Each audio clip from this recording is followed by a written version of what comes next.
이 귀한 자리에 서 계신 우리 하나님께 감사드리고, 또 총장님이야 우리 선배 교수님들께 너무 감사드립니다. 제가 선배 교수님들 앞에서 무엇인가를 말한다는 게 두렵기도 한데, 또 한편으로는 이미 여러 신학교에서 초대받아서 제가 좀 했던 적도 있고, 그런 것을 우리 가족들 앞에서, 또 우리 선배 교수님들 앞에서 나누는 것에 대해서 굉장히 또 영광스럽게 생각합니다. 너무 어렵게 하면 질릴 것이고, 또 그렇다고 가볍게 하면 내용이 없으니까 적절하게, 또 너무 많이 하면 체하고 너무 적게 하면 배고프니까 하되, 아내가 말한 것처럼 제일 좋은 것은 짧게 하는 겁니다 이렇게 했으니까, 여러분 금요일 집에 돌아가는 날인데 폐가 되지 않도록 하고, 또 어제 나왔던 핫 이슈들 좀 즐겁게 달아보도록 하겠습니다. 기도하겠습니다. 하나님 감사합니다. 이 영광스러운 자리에 우리를 불러주셨사오니 하나님 잘 배우고 겸손한 마음으로 우리가 모두 하나님의 말씀을 어떻게 잘 드러낼지 고민하게 하여 주시고, 또 실제적인 길도 발견하게 하여 주시옵소서. 감사드리고 예수의 이름으로 기도합니다. 아멘. 제가 가능한 한 쉽고 재밌게 알려드리려고 하니까 여러분 부담 없이 들으셨고, 또 깊이 한번 그러나 좀 생각을 해보는 시간 됐으면 좋겠습니다. 때로는 굉장히 미국과 영국 중심으로 해서 벌어지는 설교학의 큰 흐름을 보여줄 것이고, 산과 바다를 보여줄 것이고, 때로는 아주 그냥 구체적인 들판이나 숲도 보여줄 텐데, 그냥 거기서 느껴지는 것 중에서 한두 가지만 깨달아도 좋을 것 같습니다. 왜냐하면 이게 만만한 내용은 아니고, 또 한 번에 들어서 알 수 있는 내용은 아니지만 중요한 방향은 될 수 있겠고, 또 하나 두 개는 또 핵심적으로 할 수 있겠다는 생각이 듭니다. 먼저 편안한 마음으로 이 교재만 보지 않으셔도 됩니다. 우리가 설교를 여러 가지로 비유하는데, 이제 설교를 영적 음식으로 비유해 보죠. 그러면 영적 음식이라고 비유합니다. 자, 우리 스파게티 좋아하죠? 스파게티 좋아합니다. 스파게티가 이제 들어가는 요소가 많이 있습니다. 면, 그 다음에 소스, 그 다음에 건더기, 해물 스파게티라면 이렇게 세 개가 있겠죠. 자, 좋습니다.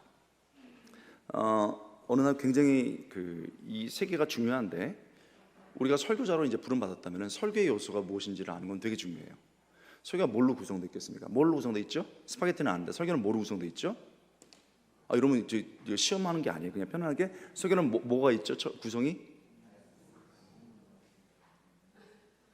각각 그들이 분열되더라 이건데 편하게 뭐라고요? 본문 있죠. 본문만 있으면은 주석 보는 거랑 무슨 차이가 있나요? AI가 주석 쭉 읽어주면 되잖아요. 또 뭐가 필요하죠? 청중은 당연히 필요하고, 네, 또 뭐가 필요하죠? 먹는 사람 당연히 필요하고, 또 뭐가 필요하죠? 이게 되게 중요한 거예요. 이런 게 우리가 기본적으로 중요한 거를 점검해야 되는 거죠. 적용이 들어가겠죠. 말씀을 풀었으면 그걸 어떻게 살아야 될지 적용이에요. 자, 우리가 설교 역사에서 보통 전통적 설교학을 70년대로 보는데, 미국 설교학 기점으로 보면 당시에는 설교의 본문만 잘 풀어주면 된다고 생각했습니다. 그러니까 주의 중심의 설교를 했죠. 그래서 설교를 다 풀어줬습니다. 그러나 요즘은 주석이 넘쳐납니다.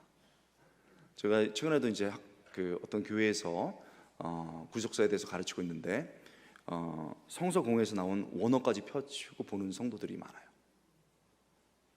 잘못 얘기하면 바로 질문 나옵니다.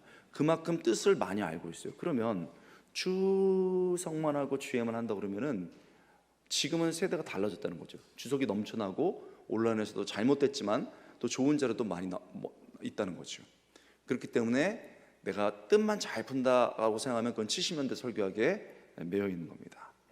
80년대나 90년대에는 그래서 이 설교를 어떻게 적용할 것인지에 대해서 관심이 굉장히 많았었습니다.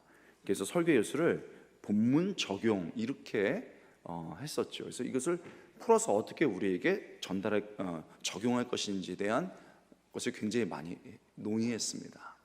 근데 여기서 문제가 생겼죠. 네 부모를 사랑해라. 그러면 그때나 지금이나 부모와 자녀의 관계는 괜찮아요. 그런데 셀더하우스 교수님하고도 얘기했습니다만, 해렘 전멸시켜라. 어떻게 할 거예요? 그럼 다 칼 들고 나가야 되는 거예요? 이거 굉장히 어렵잖아요. 또 일하는 소에게 망을 매지 말아라. 그 우리는 어떻게 해야 되는 거예요? 우리는 소를 안 키우는데 개라도 개 안 키우는데 고양이라도 뭐 이렇게 공색하게 간다는 거예요. 점점 어렵죠. 그레이드 아너스의 말처럼 엄청난 이 간격이 있어요. 그래서 어떤 부분에선 적용이 가능한데 본문의 세계에서 적용으로 뛰어가다가 그 간격에 빠져 죽는다는 거예요. 그래서 2000년대에서는 아주 뜨겁게 이제 하나의 요소를 또 발견하게 됐는데, 이게 과거와 현대를 잇는 다리, 링킹 시스템을 생각하게 됐죠. 이게 바로 연관성이라는 겁니다. 오늘 우리가 다루려는 것이죠. 연관성의 다리를 건너지 않으면 본문에서 적용으로 갈 수 없다는 것을 알게 된 겁니다. 자, 그러면 뭐라는 게 아니고 그냥 우리 가족이니까 우리가 텍스트만 열심히 풀어요. 그러면 이게 그냥 70년대에 매여 있는 거예요. 적용을 막 하려고 하는데, 헤던 로빈슨의 말처럼 우리 선생님입니다. 적용이 분야에서 이단이 많이 나온다고 말하거든요. Heresy in application. 적용에서 이단이 많이 나온다. 우리는 본문을 해석하는 건 잘 배웠지만 어떻게 적용하는지를 배우지 않기 때문에 실수를 많이 한다, 이렇게 말해요. 근데 이 적용이 잘 되려면 다리가 놓아지는 연관성이죠. 하나 예를 들어 볼까요? 참고로 시간 마치면 딱 끝나겠습니다. 다 못 되더라도 할 수 없습니다. 왜냐면 흡수가 돼야 되니까. 제가 이제 전에 학교에 있을 때 웨스터민스터 나오시고 굉장히 신약 파트에서 탁월한 분이 있었어요. 방송에도 나가시고. 그래서 저랑 이제 제 선배 교수님이신데 설교에 대해서 얘기하다가, 권 교수, 설교는 본문만 잘 풀면 돼. 나머지는 다 사람들이 알아서 적용하게 돼 있어. 그래서 제가 이제 다른 구도로 얘기를 하니까, 그래서 제가 선배님이 얘기했기 때문에 딱 쳐다보면서 그 선배님 보면서 알겠습니다. 선배 교수님이 얘기했다 무조건 잘못했다고 그래. 알겠습니다. 그래서 이제 그분이 이제 저한테 한 수 가르쳐 주시고 체프 시간이 됐어요. 그 진짜 체프를 하셨는데 마태복음 전문자시고는 정말 그 본문을 아주 깊게 우려냈습니다. 진짜 원문부터 해서 막 텍스트 초이스는 깊게 우려냈는데 본문을 깊게 우려낸 그 순간에 모든 우리 신학생들이 깊게 자기 시작했습니다.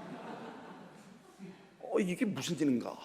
그래서 제가 교수님 본문의 의미를 잘 들었습니다. 그랬더니 얼굴이 빨개지세요. 그 다음 학기에 다시 이제 올라가셔서 더 깊게 본문을 우려냈는데 청중도 더 깊게 잠들기 시작했습니다. 자, 그래서 교수님이 저한테 내 설교가 왜 잘못된 것 같아? 그분 열려 있는 분이죠. 저보다 선배이신데. 그래서 제가 잘못 없습니다 그랬습니다. 잘못해서 잘못했다고 얘기하면 큰일 나거든요. 담임 목사님 여러분에게 내 설교가 어떤 것 같아요? 좋습니다 이렇게 얘기해야지. 이때가 기회다 이렇게 하면 책상에 빠지는 거예요.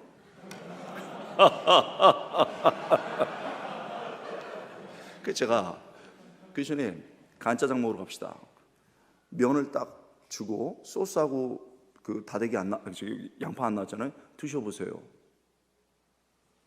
이 면 좋은 거예요. 드셔보세요. 어떻게 먹나 이 사람아? 교수님 설교가 그렇습니다. 소스하고 거기에 양파가 빠졌잖아요.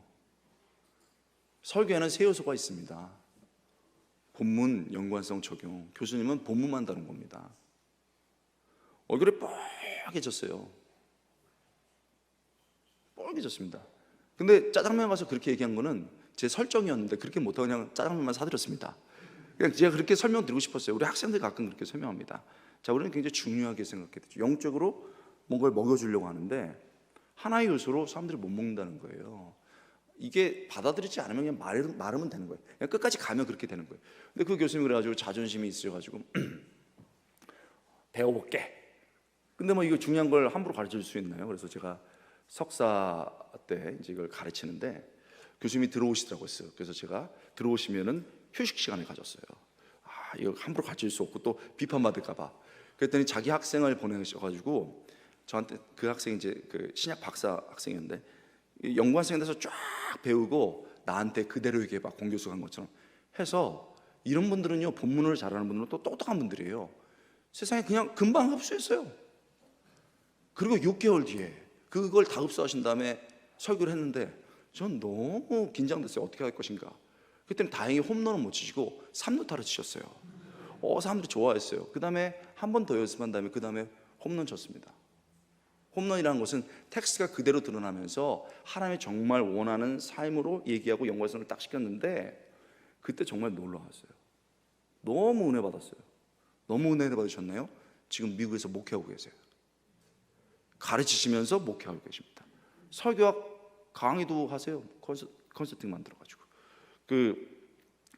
미국 가기 전에 저한테 우리 설교학 선생님 내가 뭐 사줄까 그래서 교수님 왜 저를 놀리십니까? 그랬어요. 저는 다른 곳에도 많이 강의하는데 강요할 마음은 없어요. 그러나 우리 합신이 되게 중요한 순간에 와 있다는 것은 분명해요. 자, 그러면 본문 온리 아니라는 거죠. 그럼 제가 이렇게 얘기하면 사람들이 눈이 동그라지고 저 나쁜 뭐 이렇게 생각하는데 여기 중간에 있어요. 설교가 주예를 통해 발견되는 본문의 내용만 전달하는 것이라고 생각해서는 안 된다. 설교는 두 번째 단락이죠. 47쪽에 본문의 내용을 기반으로 말씀 듣는 사람들과 소통이 되어야 된다. 커뮤니케이션이죠. 탁월한 신학자의 설교자였던 존 스토트를 누가 이기겠어요, 그렇죠? 이런 사실을 다음처럼 강조한다. 설교는 단지 엑스포지션, 강의가 아니다. 커뮤니케이션이다. 단순한 본문의 주제가 아니라 말씀을 들어야 할 살아있는 사람들에게 하나님께서 주신 메시지를 뭐 하는 거다? 전달하는 거다. 이견이 있나요? 제가 얘기하면 뭐라 하고서 존 스토트가 얘기하면 그렇구나 이렇게 제가 얘기합니다. 자, 이제부터 제 이야기 방식을 말씀드리겠습니다. 저는 성경을 먼저 말씀드리고 제가 성경신학을 먼저 했기 때문에 성경을 먼저 말씀드리고 그 다음에 최근에 학자들이 어떤 경향인지를 정말 넓게 한번 얘기해보고 그 다음에 제가 생각하는 것을 얘기하고 그 다음에 무엇을 해야 될지는 여러분들이 이제 판단해보는 게 좋겠다는 생각이 듭니다. 자, 오늘의 주제가 연관성인데 영어로 연관성은 의미 연결 통로입니다. 48쪽 첫째 줄이죠. 밑줄은 의미 연결 통로입니다. 채널이라는 거죠. 저수지에 물이 이렇게 있는데 이게 본문의 의미예요. 이게 오늘날 우리에 올 때까지는 채널, 이게 뭐예요? 이 수로가 있어야 온다는 거죠. 이게 연관성이라는 겁니다. 의미가 우리에게로 올 수 있는 이 터널, 뭐 브릿지로도 좋고요, 뭐 수도관이라도 좋아요. 어떤 비든 이게 있어야 된다는 거죠. 그래서 relevance or relevancy 이렇게 발음하는데 relevance or relevancy 이거를 이제 둘 다 가능해요. 관련성, 타당성, 적실성으로 이렇게 번역을 합니다. 주로 우리는 적실성으로 이렇게 번역을 했습니다. 근데 70번에 보면은 relevance or relevancy를 적실성이라고 이렇게 여태까지 번역을 했는데 제가 이제 한 10년 전에 오면서 이제 학회에서 얘기를 했습니다. 적실성이라고 하면 여러분 어떤 생각이 들어요? 적실성하면 적용에 가깝죠. 그렇게 느껴져요. 그래서 영어로는 applicability, 적용이 가능한 applicability라는 건 따로 있습니다. 이게 적용 가능한 이런 뜻이에요. 그럼 relevancy는 뭐냐? 연결점이 되는, 관련성이 있는 이런 뜻입니다. 그래서 지금 우리나라 책에 제가 분석을 해놨어요. 90%의 책들이 relevance를 적실성이라고 번역을 했는데 여기서 이제 적용과 혼란이 일어나기 시작합니다. 자, 그래서 미국에서는 이것을 이제 relevance and applicability를 좀 다르게 생각하고 보겠습니다만 연관성 부분을 좀 더 크게 보고 있습니다. 그래서 이제 가고 있는 것이죠. 뭐 그래도 틀린 건 아니고 이렇게 됩니다. 다행히 이제 제가 재밌었던 건 뭐냐면 코비드 상황 때 여기서 이제 그 바이러스가 발전됐는데 어떻게 여기까지 전파됐을까요? 이것에 대한 뭐를 우리가 규명해야 된다고요? 연관성을 규명해야 됩니다. 이게 다 렐레번트한 것들을 얘기하고 있었거든요. 그래서 요즘은 연관성이라는 말을 굉장히 잘 쓰고 있는 것 같아요. 스토트는 이 작업을 Bridge building up between two worlds, 굉장히 유명한 말이죠. 두 세계를 연결하는 다리라고 했습니다. 제가 말하는 거는 이미 20년 전에 다 나왔던 얘기예요.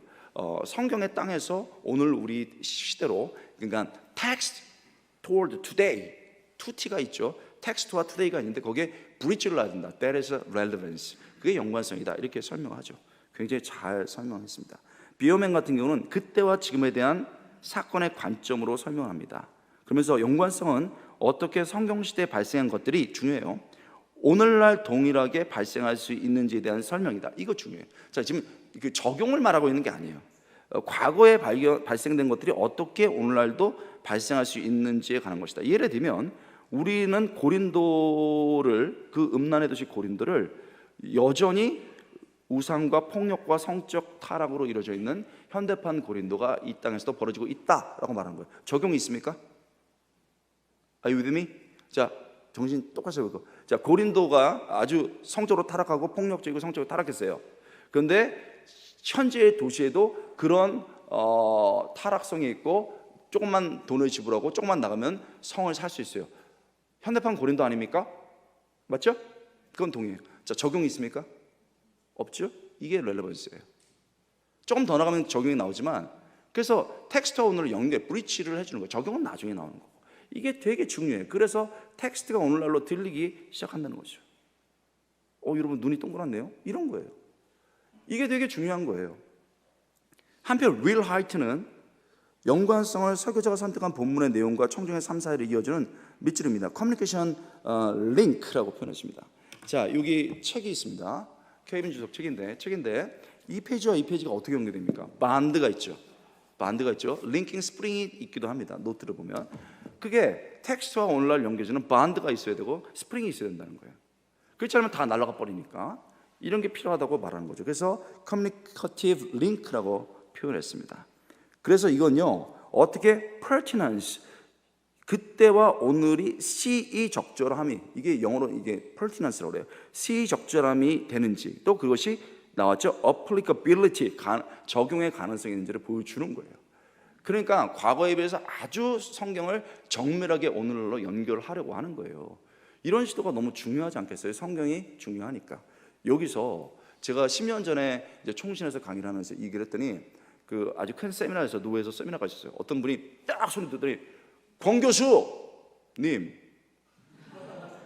그거 매니플레이션 아니야? 조작 아니야? 너무 인간적으로 텍스트만 풀면 되지 그걸 왜 자꾸 오늘날로 연결하려고 그래? 조작 아니야? 이렇게 얘기를 했습니다. 합신에서도 그런 제가 질문을 드린 적이 있었습니다. 그래서 제가 그 목사님을 저보다 한 10년 선배셨는데 딱 똑바로 밀리면 안 되죠? 딱 쳐다보고 잘못했습니다. 일단 노예나 담임 목사님한테는 무조건 잘못했다고 그래요. 잘못했습니다. 우리는 전도사예요. 우리는 초보자예요. 무조건 잘못했습니다. 그리고 제 얘기를 잠깐만 들어주십시오. 이렇게 했습니다. 그리고 지금은 제가 책에 쓴 내용이지만 이걸 그냥 가르쳐 주셨습니다. 여기 보세요. 디모데후서 3장 16절 모든 성경은 하나님의 감동으로 된 것으로 교훈과 책망과 바르게 함과 의로 교육하기에 유익하니라. 아멘. 이거 이렇게 아멘. 모든 성경 우리 다 믿죠? 하나님 말씀 확실하죠? 오늘날 우리로 연결되죠? 자, 그러면 우리 원래 텍스트로 갑시다. 모든 성경, 여기서 모든 성경은 무슨 성경이에요? 이거 구약 교육 안 배웠어요? 모든 성경 이거 뭐예요? 구약이에요. LXX 셉투아진트예요. 자, 신약은 아직 완벽한 형태로 나오지 않은 상태입니다. 그럼 모든 성경은 말할 때 구약 성경을 갖고 신약 시대에 관련이 있다 없다? 있다. 눈이 왜 이래요? 연결된다 안 된다? 된다. 지금 모든 성경은 구약만이에요, 신약만이에요? 구약, 신약 다 하는 거죠. 그러면 우리가 늦은 연대 1440년을 출애굽으로 보면 여러분 곧 모세가 이제 부분 창세기를 받게 되는데 1400년, 500년 전 신약 시대에 그 말씀이 오늘날 우리에게 연결된다 안 된다? 된다 이거예요. 바울이 지금 그렇게 얘기한다는 겁니다. 지금은 모든 성경이 신약과 구약을 연결하는 거예요. 왜요? 연결성이 있기 때문에. 목사님 어떻게 생각하십니까? 하나 더 해야죠. 그럴 때는 하나 더 해야 되겠습니다. 바울이 바울이 아니고 모세오경에 이런 말씀이 있습니다. 곡식을 밟아 떠는 소의 입에 망을 씌우지 말라. 그렇죠? 신명기 25장 4절 말씀입니다. 맞습니까? 이게 무슨 말이죠? 일할 때 여러분 이게 망을 매는 이유는 주워 먹을까봐 또 막 이렇게 흐트러질까봐. 그래서 원래는 고와 갑으로 줘야 되는데 가져가는 사람도 있었던 것 같아요. 또 이렇게 집중해서 쫙 일할 수 있도록 망을 맸습니다. 하지 말아라. 하나님께서 다 지으신 창조물이니까 먹고 쉴 수 있는 권리도 짐승이지만 줘야 된다. 이런 겁니다. 이게 원래 문맥이에요.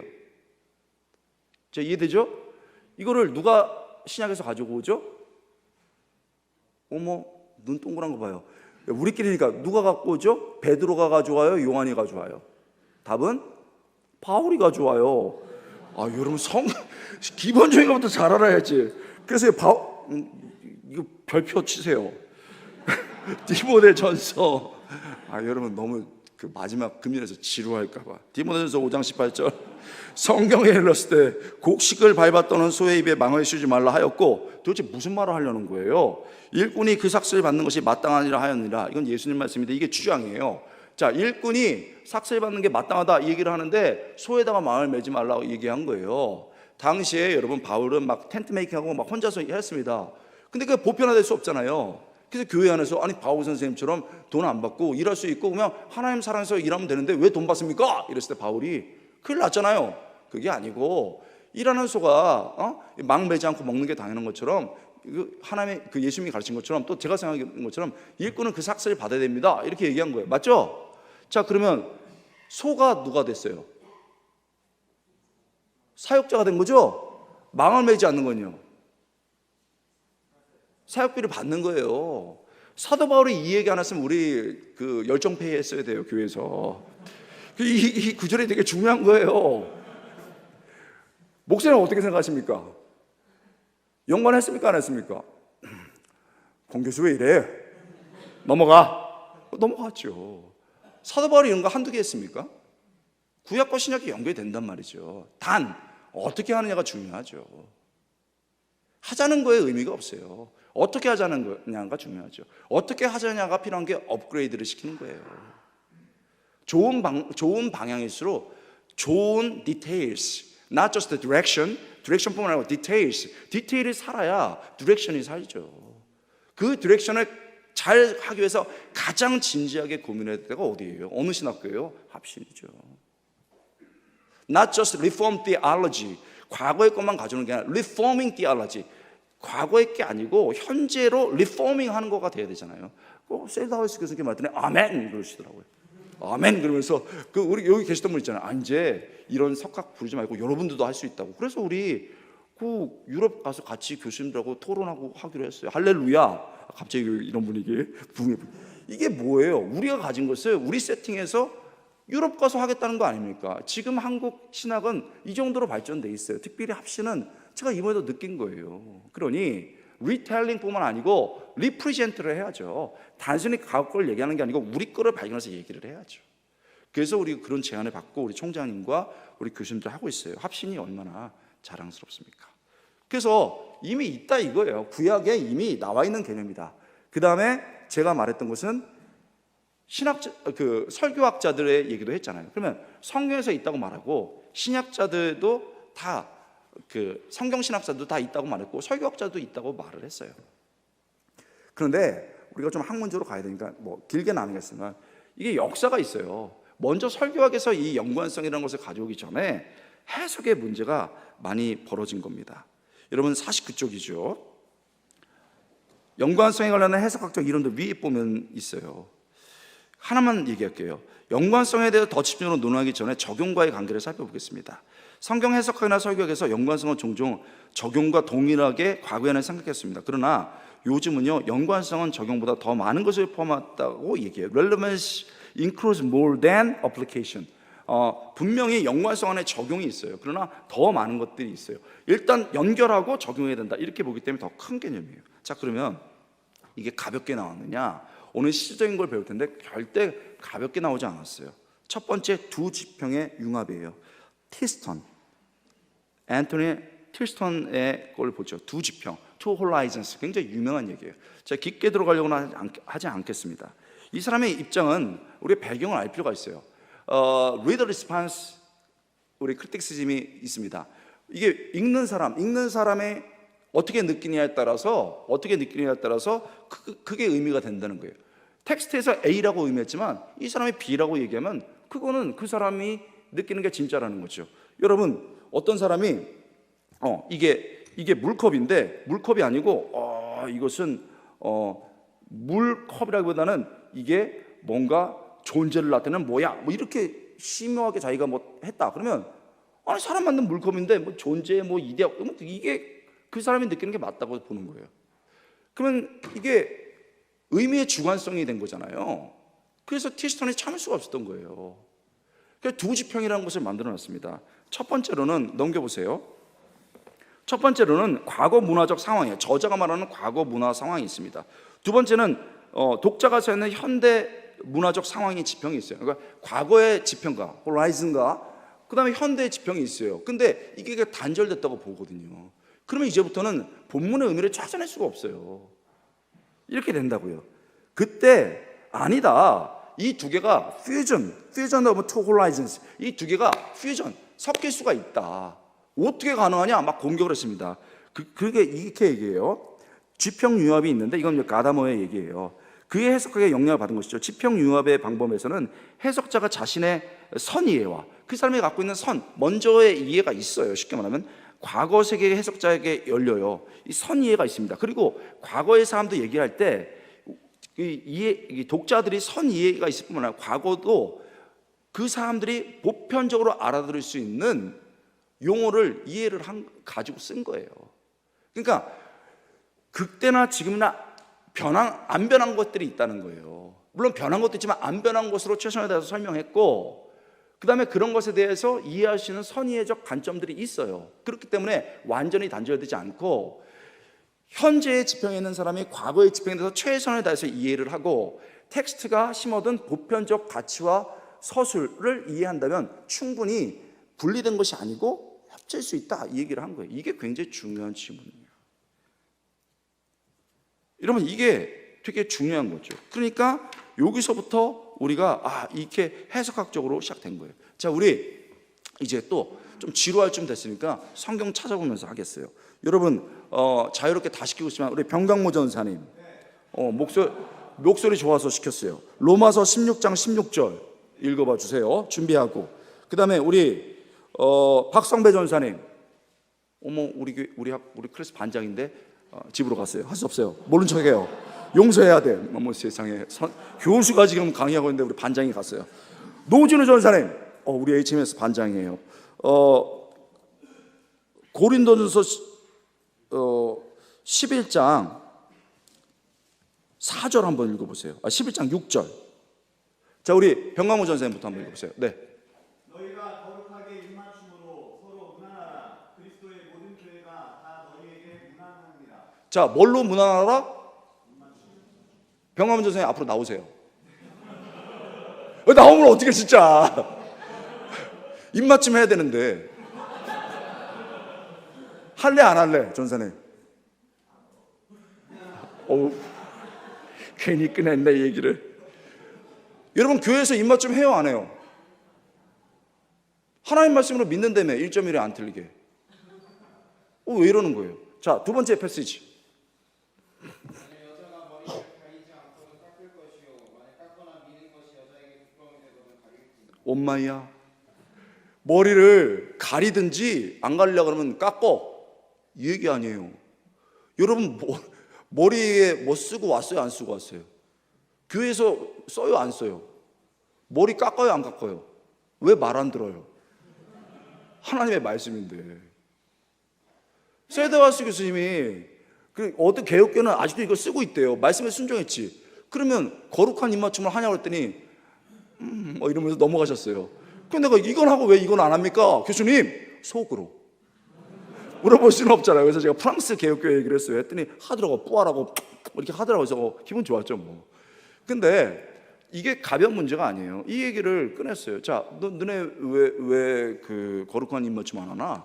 그리고 머리는 왜 안 써요? 그때 우리가 제가 보스턴 고등코넬에 있을 때 신구약 통합 연구했어요. 너무 성신학 좋아해서. 그래서 BTI라고 보스턴 쪽에 있는 학교들이 연합을 해서 뭐 하버드도 있고 여러 신학교들이 있어요. 비유도 있고 같이 세미나 한다고. 그 교수님 한 분이 자, 어떻게 생각해요? 왜? 그것은 그때 당시의 문화기 때문에 우리는 그렇게 할 수 없습니다. 그렇게 얘기했어요. 맞죠? 그러니까 우리가 뽀뽀 안 하고 또 홀리키스라고 하잖아요. 키스 안 하고 머리에 이거 안 한단 말이에요. 그분이 딱 잡았죠, 그걸. 그러면 너네 동성애는 어떻게 생각해? 그는 그 당시에 문화적인 걸로 얘기하는 거 아니야? 그래서 무슨 얘기냐면 왜 어떤 것은 문화적이라는 것으로 얘기하고 어떤 것은 불변하다고 해? 그 기준이 뭐야? 여기서 이제 완전히 빠직한 거예요. 시시시 거리면서 Hey, doctor, that is. 근데 영어가 짧아가지고 설명을 못하고 고민했죠. 여러분, 이런 질문들이 나온단 말이에요. 이게 얼마나 중요해요. 단순히 이게 설교의 문제가 아니고 이게 얼마나 중요해요. 자, 여기서 이제 나오는 게 의미와 의의예요. 그래서 우리가 배우는 거예요. 그래서 여러분, 벤 훌저, 어저께 우리 얘기해본 거, 이 텍스트에 의미가 있는가? 이게 원래 책은 Is there any meaning in classes? 이렇게 됐어요. 이 클래스의 의미가 있는가? 이게 아주 중요한 일반 해석학의 그 책이에요. 그 책을 흉내낸 거죠. 이 텍스트에 의미가 있는가? 그랬어요. 그랬을 때 벤 훌저는 뭐라고 말하냐면 의미가 있지. 첫 번째로는 single, simplistic, determinate meaning이 있다. 딱 원래 저자가 의미하고자 하는 하나의 규정적 의미가 있다, 이렇게 얘기를 했어요. 그리고 그 의미가 있는데 그것이 시대를 초월해서 여전히 표현될 수 있는 여러 의의가 있다고 말했어요. 여기서 중요한 건 plurality, 복수다 이거예요. 그 다음에 significances, 이게 영어도 아는 게 중요해요. 그래서 의미를 meaning이라고 하고 그 다음에 의의를 significances 이렇게 말해요. 그러니까 하나의 의미가 있는데 이 의미가 여러 가지의 방식으로 표출된다, 이 말을 하고 있는 거예요. 그래서 본문에 계시적 의미가 있다면 이것이 다양한 상대적, 맨 밑에죠, 다양한 상대적 의의를 가지고 있다라고 말하고 있어요. 그래서 결국 뭐라고 말하냐면 본문의 원래 의미가 오늘날의 새롭고 다양한 컨텍스트에 연결되면서 풍성한 의의를 만들어낸다. 의미는 변하지 않는다. 그러나 표현이 풍성하게 가고 있다. 의의를 얘기하고 있는 거죠. 자, 지금 해석학자들이 엄청 고민하고 있는 거예요. 어저께도 우리 이순신 교수님 막 땀을 쩔쩔 흘려나가면서 본인이 동의하는 건 아니지만 이런 흐름이 있다 하고 있는 거예요. 이런 노력이 필요한 거예요. 딱 요약된 것만 가갖고는 이게 뭔지를 모르거든. 상황화 모델 오스본, 그랜트 오스본, 누가 이 사람을 이길 수 있겠어요? 그랜트 오스본이 이렇게 말했습니다. 뭐라고 말하면 오스본은 성경 해석학의 클래식으로 꼽히는 저서 명저죠. 해석학적 스파이럴, 이거 나선형이에요. 밑으로 내려갑니다. 이건요, 의미와 의의를 결코 분리할 수 없다. 이 사람도 이걸 확언을 했습니다. 그러면서 의미를 발견해서 의의로 전달하는 것이라고 말했어요. 설교는 진짜 중요하죠. 의미만 발견하는 건가요? 아니에요. 오스본도 그렇게 얘기하지 않았어요. 의의를, significance를 발견한다고 여러분 오스본도 얘기했어요. 모든 해석학자들이 말해요. 요즘 모든 해석학은 말하는 게 뭐냐면 본문의 의미뿐만 아니라 의의까지 가야 이게 참된 해석이 이루어졌다, 이렇게 봐요. 그러니까 업그레이드가 필요한 거죠. 그렇게 했습니다. 그래서 오스본의 이론에 따르면 이게 중요한 점입니다. 그러면 의의를 발견해서 어떻게 의미에서 의의로 갈 수 있느냐? 그때는 신학적 원리를 발견해야 된다. 이거 밑줄입니다. theological principle을 발견해야 된다. 꼭 여기서 이제 설교학적으로 이제 점점 올 준비를 하고 있는 거예요. 프린시펄라이제이션이 여기서 나오거든요. 자, 신학적 원리를 발견해야 된다라고 말하면서 의의를 상황에 맞게 해야 된다 해서 상황화라는 표현을 썼습니다. 예를 들면 의미와 의의에서 동일하게 벤 홀저도 마찬가지고 오스본도 마찬가지입니다. 이런 거죠. 마지막 단락입니다. 51조. 오스본에 따르면 상황의 목표는 성경 저자가 원래의 청중에게 요구하는 것을 어떻게 현대 청중에게 동일하게 요구할 수 있는지를 결정하고 적용하는 것이다. 여기서 중요한 건 의의를 발견한 다음에 적용까지 끌어오겠다는 거예요. 예를 들면 이 목표를 이루기 위해서 이런 거예요. 아까 발견했던 거, 거룩한 입맞춤. 아까 우리 발견했죠? 거룩한 입맞춤은 1세기 문화와 연결된 문화적 관습이에요. 이 관습을 똑같이 가져올 수는 없어요. 그렇죠? 똑같이 가져오세요. 똑같이 가져오면 이게 술 취하지 말라. 그럼 마약 취하면 돼? 마약만 먹으면 돼요? 아니잖아요.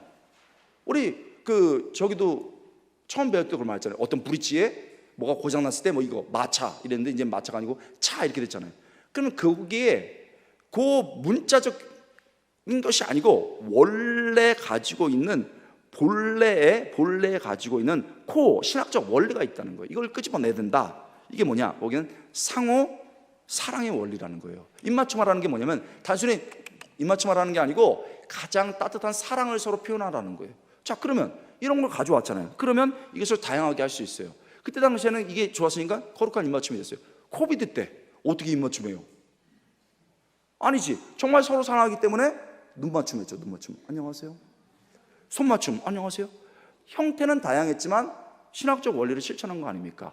자, 상호 사랑의 원리는 프린서플이에요. 맞죠? 신학적 원리입니다. 그런데 그것을 표현한 것은 significances. 눈맞춤, 손맞춤, 어쩔 때는 허그 이렇게 될 수 있다는 거예요. 그러니까 되게 중요해지죠.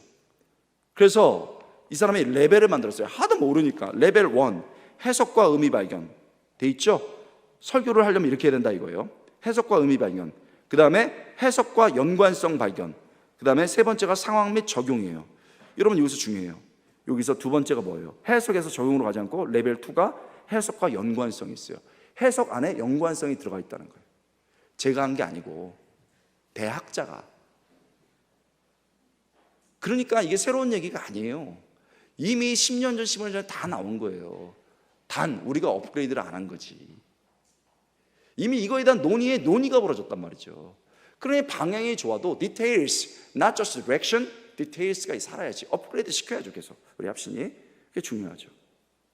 자, 이렇게 해가지고 막 해석학적 논의가 신약에서 벌어질 때 그 설교학에서는 항상 신약이 막 그 신구약 성경이 막 얘기한 거를 우리는 듣고 있다가 필요한 것만 쏙 가져와요. 그게 그 실천신학의 또 장점이기도 해요. 알아서 싸우시고 저희들한테 결과물만 주십시오 해가지고 잘 가공을 하는 거예요. 그래서 실천신학이에요. 그래서 여러분 어떻게 했냐면 이걸 딱 듣고 있다가 티모티 워렌이라는 사람이 달라스 신학교 사람인데 신학, 세대주의는 우리가 받아들일 수 없어요. 그러나 실천신학도 굉장히 잘하는 학교 중에 하나예요. 거기서 헤던 로빈슨이 또 아주 뿌리를 박았거든요. 나중에 고든 코넬로 왔지만 그 중에 티모티 워렌이라는 사람이 중요한 사람이에요. 이 사람이 설교의 패러다임이라는 걸 썼어요. 이게 엄청나게 유명한 책이 됐습니다. 이게 벌써 1991년에 나온 거잖아요. 벌써 꽤 오래된 책이에요. 그래가지고 어떻게 했냐면 설교자들을 위해서 오케이 설교학적 과정은 다 해석 과정은 다 하니까 설교자들이 어떻게 그걸 하고 두 지평 어떻게 설교할래? 의미와 의 어떻게 찾냐? 이거 어렵다. 그러니까 간단하게 해줄게 해가지고 설교에서 어떻게 말하냐면 첫 번째 주석적 과정을 거쳐라. 이거 중요해요. exegetical이라는 말을 썼습니다. exegetical process. 본문의 의미를 발견하는 과정 이렇게 만들었습니다. 그 다음에 두 번째 신학화 과정. 시간을 초월한 보편적 원칙을 발견하는 과정 이렇게 만들었습니다. 그래서 주석에서 원래 의미를 발견한 다음에 그때가 과거잖아요. 그때 과거의 것을 어느 시대나 변함없이 동일한 신학적인 과정을 거쳐서 원리를 발견해라. 이게 신학적 과정이라고 표현한 거예요. 그 다음에 설교학적 과정, homiletic process 이거를 만드는 건 뭐냐면 그것을 각 대상들에게 어떻게 할지를 구체적으로 생각한 다음에 설교에 반영해라 이렇게 만든 거예요. 변혁적 과정 어떻게 변화하는지 확인해라. 이거는 확인이 안 돼가지고 비판 엄청 받아서 없앴습니다. 티모티 워런이 91년도에 이걸 발표해가지고 거의 15년 동안 써먹었습니다. 미국의 모든 신학교들이 굉장히 서구화되어 있기 때문에 이걸 썼어요. 일단 주의해가지고 exegetical 아이디어 딱 해라. 두 번째로는 신학적 과정으로 원리가 되는 것들을 발견해라. 그 다음에 그걸 적용하도록 설교적 과정을 써내라. 이걸요 15년 전부터 모든 신학교에서 거의 다 했습니다. 복음주의 교회에서 다 했어요. 여기다가 바꿨어요. 프로세스를 아이디어로, 포커스로 다 바꿨습니다. 똑같은 얘기예요. 흰말, 백마, 화이트 홀스 똑같죠? 어머 못 알아듣는 거 봐요. 흰말, 백마, 화이트 홀스 똑같잖아요. 그거 좀 조금 바꿔갖고 학자들이 다 팔아먹었단 말이에요. 이거를 5년 전에 흥분해갖고 한 학교가 있어요. 총 동그라미 신이라고. 15년 전에 한 거예요. 못 알아들었어요. 근데 지금도 학생들이 굉장히 못 알아들어서 저랑 같이 학파에 있는 우리 김대엽 교사 계속 설명하고 있어요. 교수에게는 좋지. 근데 못 알아듣지. 도대체 이게 무슨 말인가? 이렇게 했어요. 그래서 이 과정에서 중요한 것은 신학적 명제, theological proposition을 찾고 timeless theological truth를 찾는 거예요. 원리화를 찾는 거죠. 그래서 이게 굉장히 중요한 방법으로 15년 전에 이미 다 나왔던 거예요. 스누키안이 이것을 듣고 있다가 야, 그 말도 너무 어렵다. 스누키안이 어떤 사람이냐? 그 탈벗의 교수고 지금 은퇴한 분이신데 번역되고 오면 벌써 20년 지난 책들이 들어오는 거예요. 번역되고 들어오면. 이분이 그 뉴테스먼 신약 학자예요. 그리고 설교학 박사고. 그러니까 두 개의 타이틀을 갖고 있다고요. 이분이 이거 너무 어렵다 그래가지고 어떻게 만들었냐면 개요라고 바꿨어요. 패시지 아웃라인, 본문 개요. 그다음에 진리 개요, 설교 개요 만들었어요. 잘 보면 똑같지 않습니까? 본문이라는 게 엑세제리코를 말하는 거고, 진리라는 게 오늘날 불변하는 것을 말하는 거고, 설교 개요라는 게 호밀레티컬로 달렸잖아요. 그러니까 말만 바꾼 거예요. 백마가 된 거지. 화이트 홀스 이렇게 바꾼 거예요. 그래서 뭐라고 말하냐면, 예를 들어 바로가 백성을 보낸 후에 블레셋 사람의 땅에 길은 가까울지라도 하나님이 그들을 그 길로 인도하지 아니하셨으니 이는 하나님이 말씀하시기를 이 백성이 전쟁을 하게 되면 마음을 돌이켜 애굽으로 돌아갈까 하려 하셨습니다. 이랬을 때 본문은 일어난 것이에요. 이건 잘 표현했어요. What happened? 과거입니다. 일어난 것. 하나님이 이스라엘 백성을 이집트에서 가나안으로 이어지는 빠른 길로 인도하지 않은 이유는 그들이 그 길로 가는 중에 전쟁의 직면에 두려워서 돌아갈 것을 알으셨기 때문이다. 오늘날로 연결되는 건 아무것도 없죠. 본문이죠. 그러니까 사실 이게 패시지 아웃라인이지만 결국 호밀레티컬 아웃라인 이 얘기를 하고 있는 거예요. 본문의 얘기예요. 이거를 timeless truth, 원리화시키자 이거예요. 그래서 이거는 이스라엘이 아니야. 우리에 관한 얘기를 바꾸는 거예요. 지금 일어나는 것, what happens. 말도 잘 만들었어요. 네가 what happened라면 이건 what happens. 그래서 하나님께서 종종 우리를 위한 선한 계획을 빠른 길로 인도하지 않는 것은 그 길에서 우리가 목표에 이르는 것을 막는 장애물이 있는 것을 아시기 때문이다. 이렇게 바꿔줬어요. 그러니까 오늘날로 연결한 거죠. 그런데 여기서 우리에게 말했는데 여기 학생도 있고 직장인도 있고 신학생도 있다 이거예요. 그러면 그 사람들에게 그 경우가 우리가 누군지를 발견한 다음에 구체적으로 해서 하나님께서는 직장인에게, 하나님께서는 뭐 일 중독자에게, 하나님께서는 신학생들에게 이렇게 해갖고 연결해 주라는 거예요. 뭐가 느껴져요? 텍스트를 프린시펄라이징 시켜서, 테올로지컬라이제이션 시켜서, 신학화나 원리화 시켜서 대상에게 구체적으로 넣어주라는 얘기를 하고 있는 거예요. 자, 그러면 저를 보세요. 여러분 이제 집중력이 떨어질 때가 됐기 때문에 여러분 제가 쉽게 해볼게요. 여러분 티모티 워렌이 이렇게 얘기했어요. 주석적 과정, 영어로 쓰면 힘들어하니까 신학적 과정, 설교적 과정 이렇게 했는데 이걸 딱 듣고 있다가 신득현이 같은 DTS 라인이거든요. 달라스 신학교 이제 나중에 타이버스로 갔어요. 거기서 그거를 똑같은 개념을 해야 되는데 밝혔어요. 솔직히 나 티모티 워렌에게 배웠다. 그런데 내가 더 세부화시키겠다 해가지고 본문개요, 진리개요, 설교개요로 만들고 조금 더 구체적으로 이걸 적용해야 된다 이렇게 얘기한 거예요. 제가 보기엔 우리가 서양 이론에 이것저것 휩쓸려가지고 똑같은 얘기인데 막 새로운 걸 발견해도 아니에요. 똑같아요. 해석학의 원리를 텍스트에서 불변하는 신학화 원리나 아니면 원리화를 시킨 다음에 오늘날로 적용하자는 거예요. 그러면 이거를 딱 보면 눈에 보여요. 눈에 보입니다. 뭡니까? 모든 것에 보면 이것을 원리화시키는 과정이 들어가요. 모든 설교학 이론을 보면 연결시킬 때 원리화 과정이 있는 거예요. 프린시펄라이징 프로세스, 그렇죠? 원리화 과정이 들어가요. 즉 과거에 있던 사건이 오늘날 어떻게 그대로 올 수 있는지를 보여주는 거예요. 오스본은 신학화 과정이라고 말했고, 그렇죠? 이렇게 얘기했어요. 그런데 여기서 우리 선생님 스튜어트는 신학화라는 말이 너무 크다, 모호하다. 그러니까 원리화, 프린시펄라이제이션이라는 말을 쓰자 이렇게 말한 거예요. 조금 텍스트에 이미 신학이 들어가 있으니까 이것이 오늘날 어떻게 되는지 원리를 찾자. 그래서 우리 이승준 교수님도 원리화라는 말을 택하신 거예요. 청중을 배려해서 원리화를 하자. 그리고 하나가 더 있어요. 하나가 더 있습니다.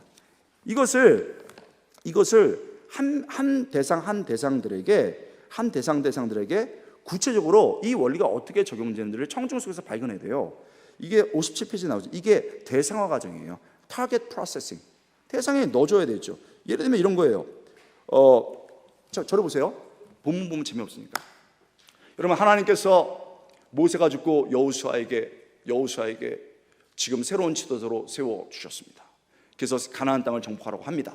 이게 본문의 뜻이죠. 자, 그러면 이제 여호수아가 오늘날에 누군지를 결정해야 되는 거예요. 그렇죠?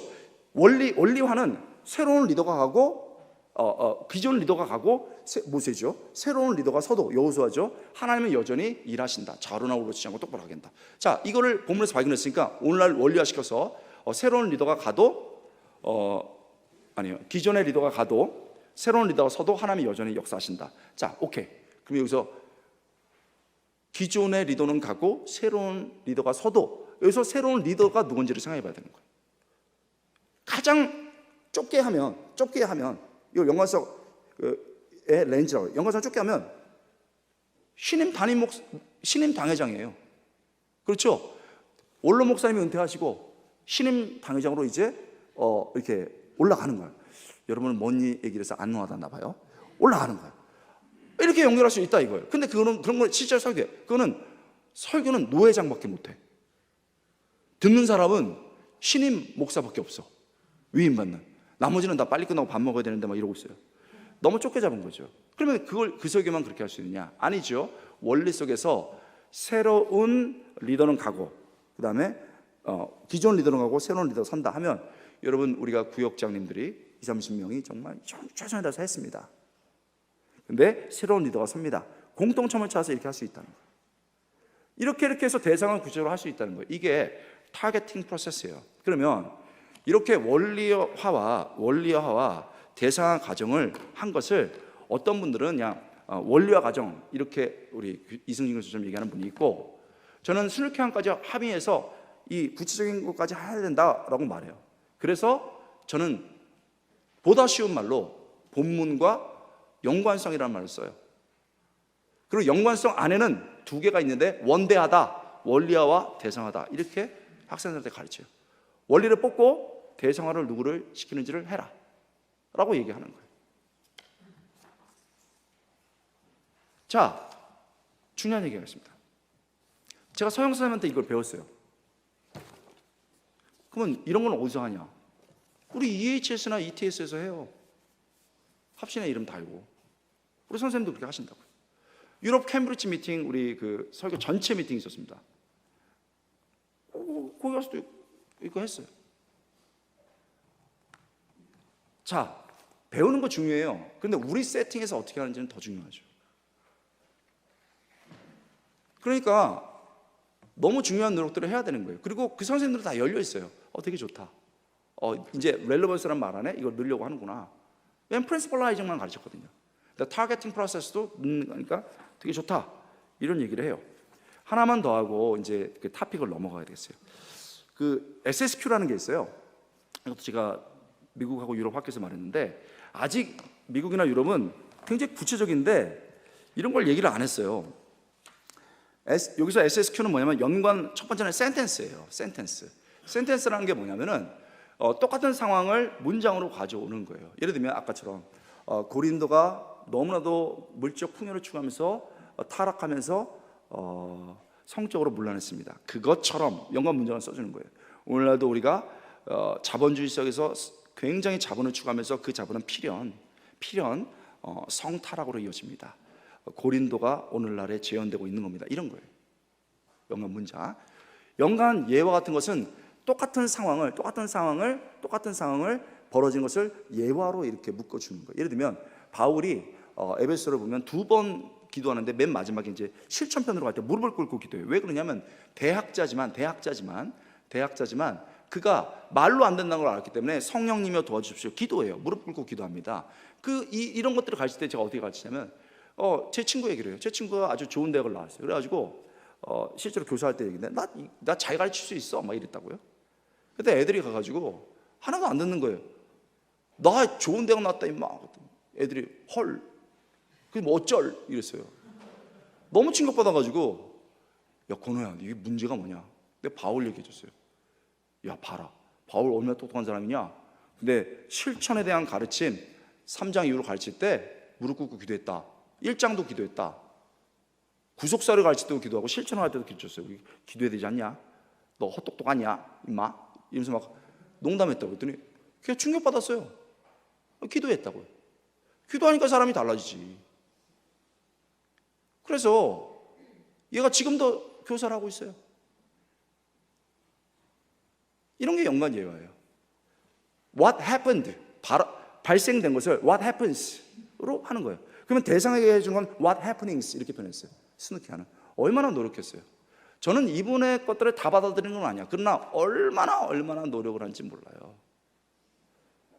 not just direction, 개론만 있는 게 아니에요. 아주 세부적인 강론이 있었다는 거, 업데이트를 시켜야 된다는 얘기를 하고 있는 거예요. Q는 이런 거예요. Q는 질문을 하는 거예요. 해석의 의미라든지 아니면 그 상황을 하는 거예요. 예를 들면 이런 거죠. 여러분, 한 여자를 지금 돌로 치려고 하고 있습니다. 바리새인과 서기관들이 함정을 파서 하고 있습니다. 군중들은 호기심과 그 눈으로 그 여인을 보고 있습니다. 그 여인은 벌거벗긴 상태에서 지금 정죄를 받으려 합니다. 이 이야기에서 여러분은 누굽니까? 어떤 입장에 서 있습니까? 이렇게 물어보는 거예요. 그래서 의미를 물어보기도 하고 확 해요. 그러니까 짧은 시간에 확 들어오게 한다고요. 이걸 다양한 케이스로 해주고 싶은데 이렇게 SSQ를 쓰면서 이제 해나가는 거예요. 이것도 이미 학교에서 제가 여러 번 얘기를 했습니다. 그래서 지금 많이 이렇게 사용들 하고 있어요. 너무 중요하죠?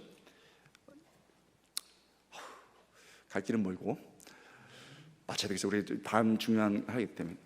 참고로 이런 건 좀 알아보세요. 본연적 구도로 가는데 본문을 막 설명해요.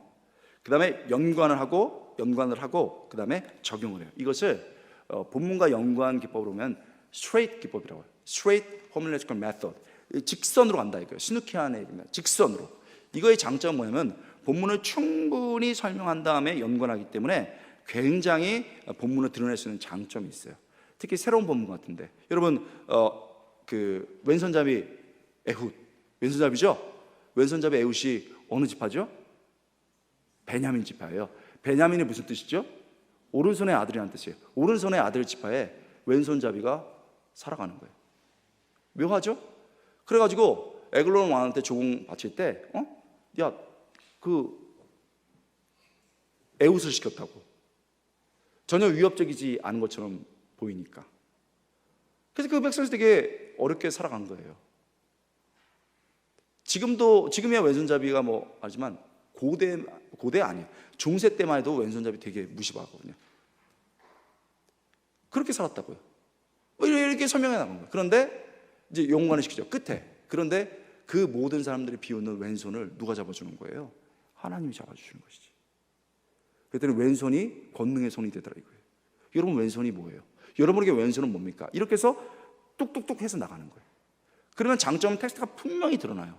제가 이제 세부적인 건 더 말할게요. 비율을 얼마나 해야 되는지 어떻게 해야 되는지 저는 그거는 지금 할 수가 없어요. 이렇게 나갑니다. 근데 이렇게 하다 보면 단점이 뭐냐면 아주 본문을 잘 설명하는 사람은 잘 설명할 수 있는데 못하는 사람은 못해갖고 이 본문에서 다 빠져 죽어. 사람들이 깊은 잠에 빠져들어. 연관성에서 아무리 깨워도 안 돼. 그러니까 적용도 안 되지. 그래서 어떤 방식을 쓰냐면 in and out 방식을 써요. in and out method 이렇게 써요. 본문에서 오늘날로, 오늘날에서 본문으로 이렇게 하는 거죠. 한밤에 누군가 예수님을 찾아왔습니다. 다 아는 거예요. 다 알아 이랬는데 여러분은 지금 밤에 최근에 누구를 만나셨나요? 그러면 눈을 이렇게 내가 누구 만났지? 어떤 사람은 밤에 친구를 만나러 갑니다. 어떤 사람은 밤에 자기가 좋아하는 드라마를 보러 갑니다. 어떤 사람은 만나지 말아야 될 사람은 화면이나 또 진짜로 만나러 가요. 밤에 만나는 건 되게 중요한 얘기죠. 그러면 사람들이 막 딴 데로 빠질 거 아니에요. 딱 다시 들어와서 니고데모의 선택은 예수님이었습니다. 이렇게 하는 거예요. 이렇게 장점은 딴 데를 갈 생각을 할 수가 없어요. 단점은 이걸 너무 카메라로 왔다 갔다 하기 때문에 멀미가 나요. 우리 아내가 그렇게 찍거든요. 여보 제발 그러지 마. 뭐 이렇게 말하고 있는 거예요. 회당장 야이로가 왔습니다. 그의 딸이 죽어가고 있습니다. 다 알아요. 여러분 최근 누가 갑자기 쓰러져 죽어가는 것을 보신 적이 있나요? 갑자기 그러면 급해집니다. 우리는 그때 119를 부르고 의사를 찾습니다.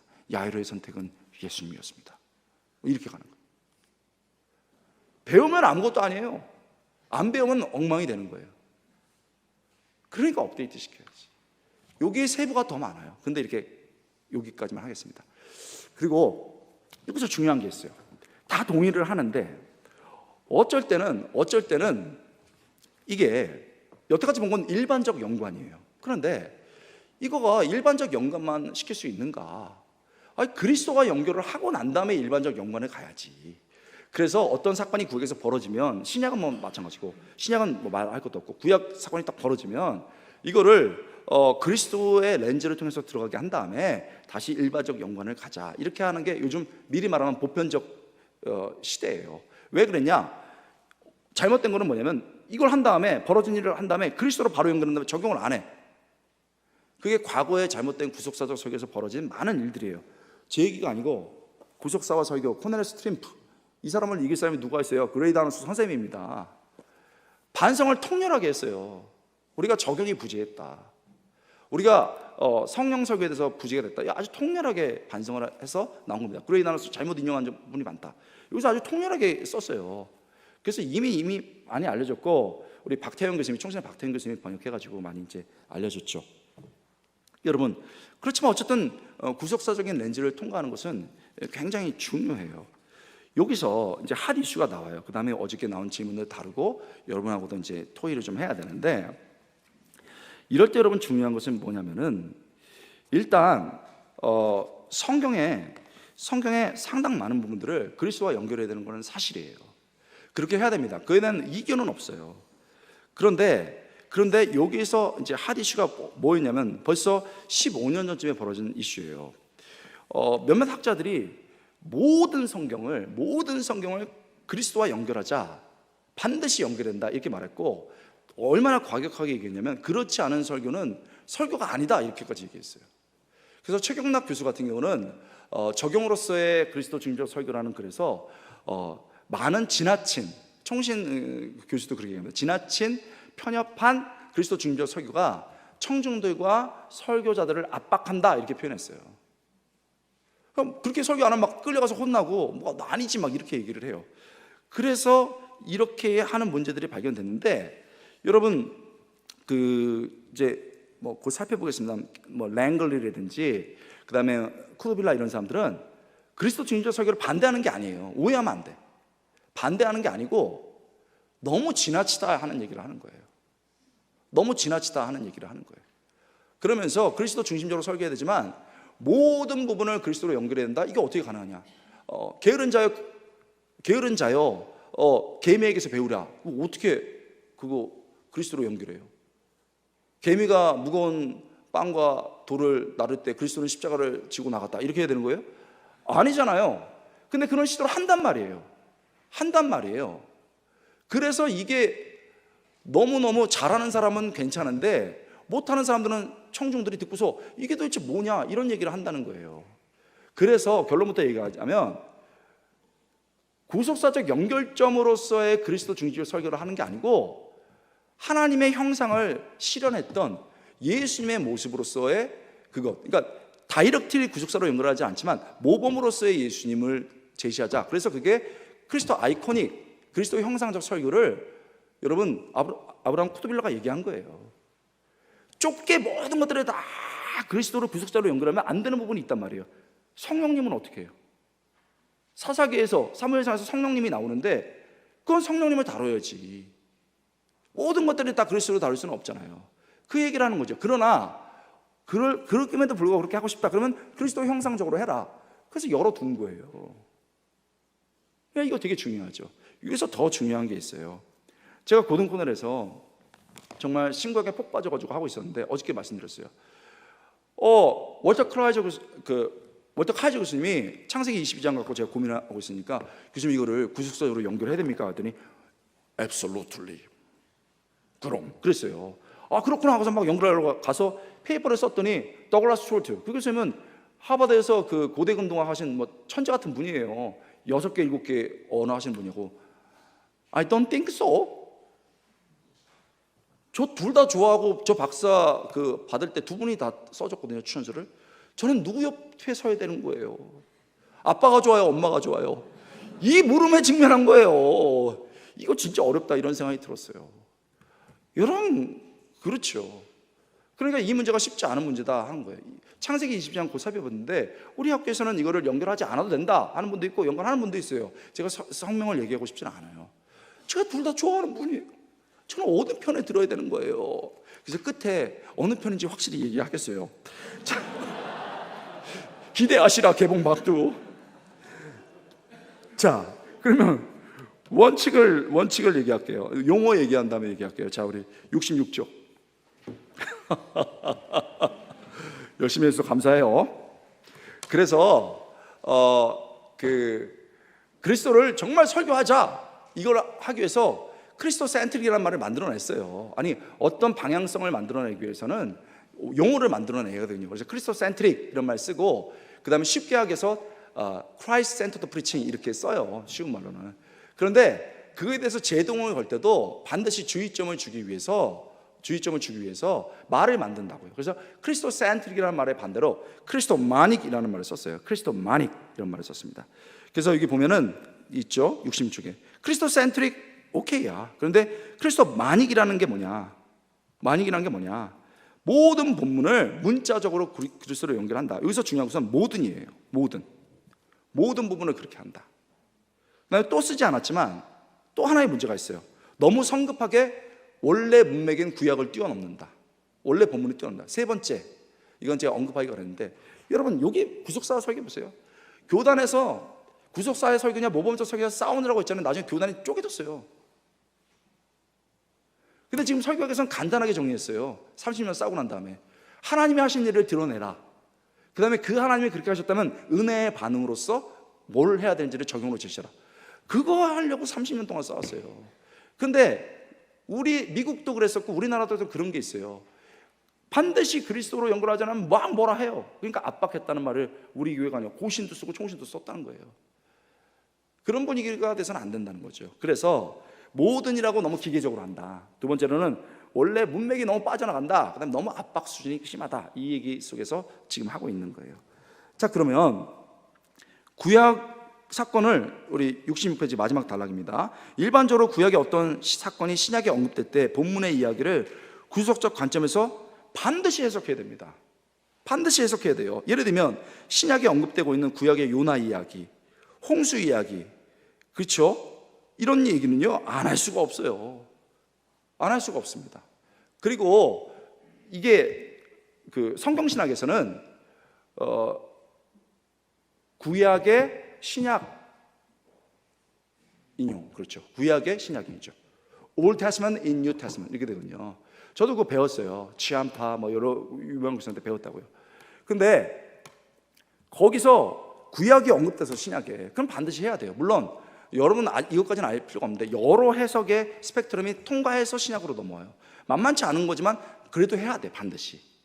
또 여러 가지 뭐 모욕론적 입장이라든지, 그렇죠? 그다음에 promise and fulfill, 예언하고 성취되는 거, 이거 반드시 해야 돼요. 우리 얼마 전에 우리 교수에서 굉장히 은혜 받았는데 도피성, 오늘날의 도피성이 어디냐? 그리스도와. 이거 해야죠. 이런 거 해야 되는 거예요. 근데 문제는 모든 부분을 그렇게 해야 되느냐. 그 다음에 너무 원래 본문을 뛰어넘으면 안 된다 이거예요. 우리 도피성 할 때도 충분히 그거에 대해서 하고 그 다음에 뛰었거든요. 그 다음에 그렇게 안 했다고 해서 막 뭐라 하면 안 된다 이거예요. 그렇게 해야 될 때는 해야 되지만 안 할 수 있다 이 얘기를 하는 거죠. 여러분, 그래서 여러분 예를 들면 핫 이슈라고 할 수 있는 창세기 22장을 이제 한번 보고 하겠어요. 왜냐하면 어저께 하기로 했으니까. 창세기 22장 보겠습니다. 저는 참고로 이제 박사하면서도 구약 이제를 부전공을 했어요. 너무 제가 좋아해서 성경 신학을. 저도 이 본문에 대한 관심이 많죠. 창세기 22장 한번 보겠습니다.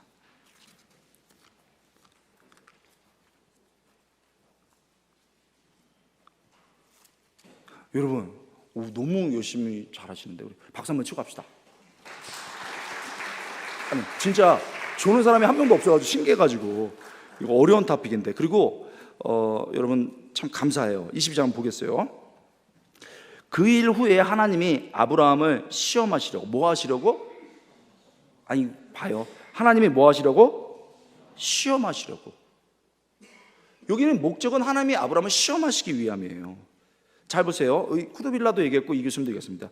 여호와께서 이르시되 내 아들 내 사랑하는, 여기서 사랑하는이 그 동그라미예요. 여기서 어떻게 되면 히브리어로는 네 아들, 남의 아들이 아니라 네 아들.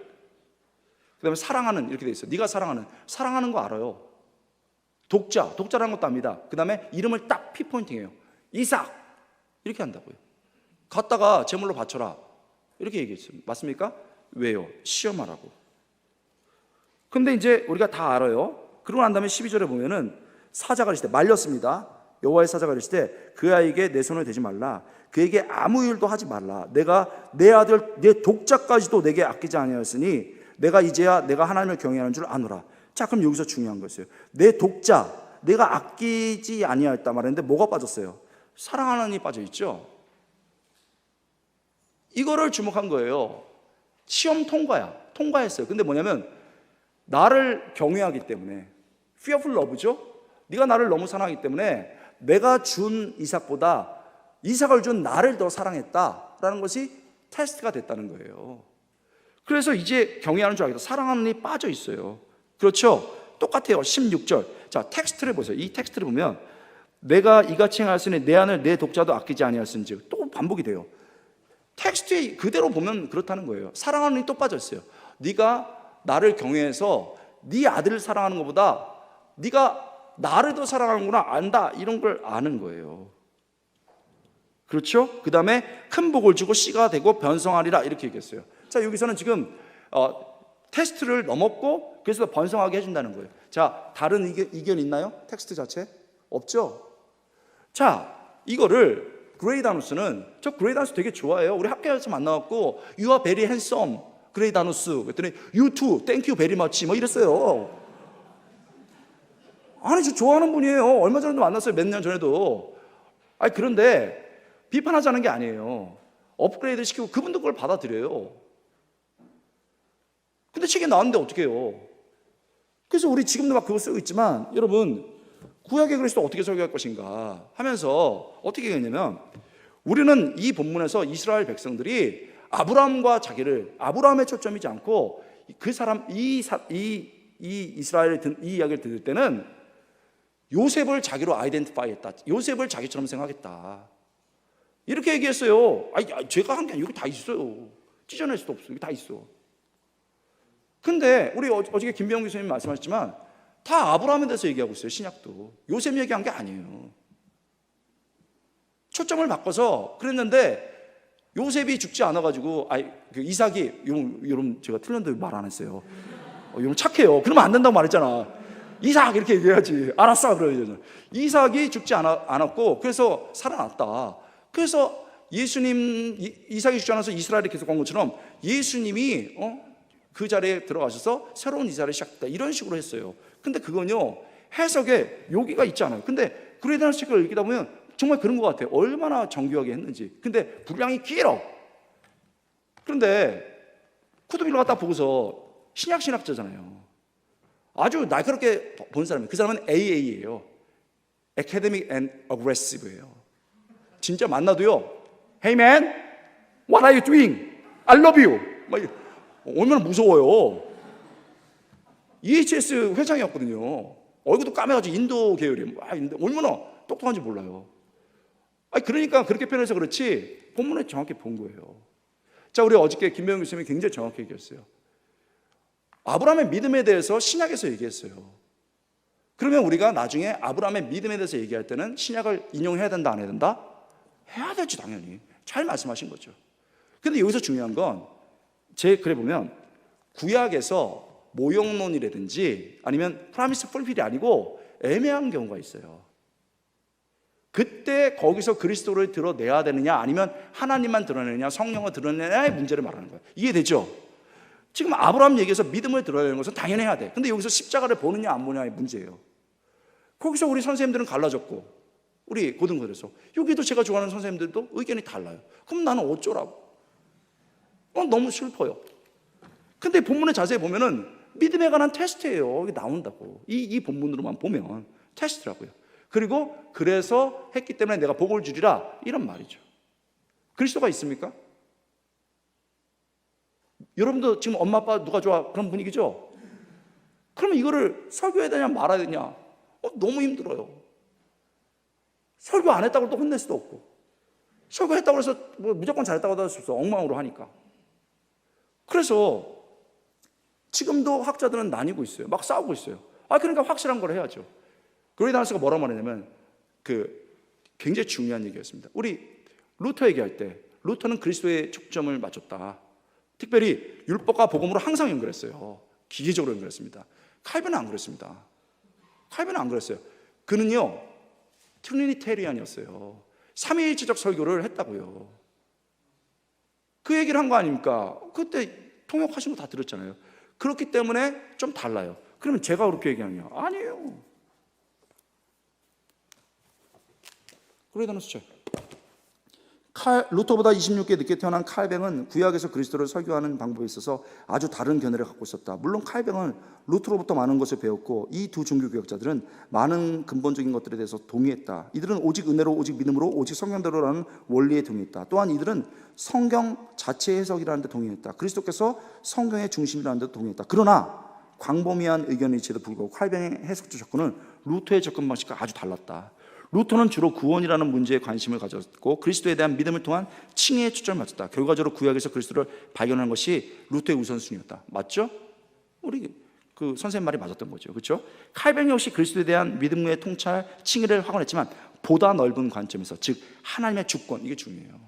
그는 하나님의 주권을 강조했어요. God's sovereignty.